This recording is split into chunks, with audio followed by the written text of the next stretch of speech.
तुम्हाला माहित आहे का, श्री दत्तात्रेय महाराजांचा जन्म नेमका कसा झाला? गोष्ट आहे माता अनसुया यांची, जगप्रसिद्ध पतिव्रता.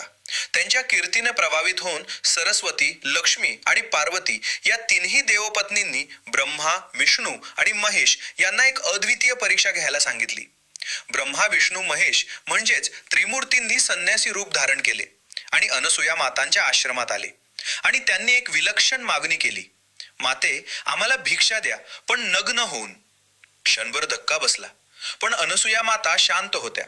त्यांच्या तपशक्तीनं, त्यांच्या पतिव्रतेच्या सामर्थ्यानं त्या तिघा संन्याशांना त्रिदंड धारण केलेली लहान बालकं बनवले आणि त्यांना स्तनपान करून भिक्षा दिली.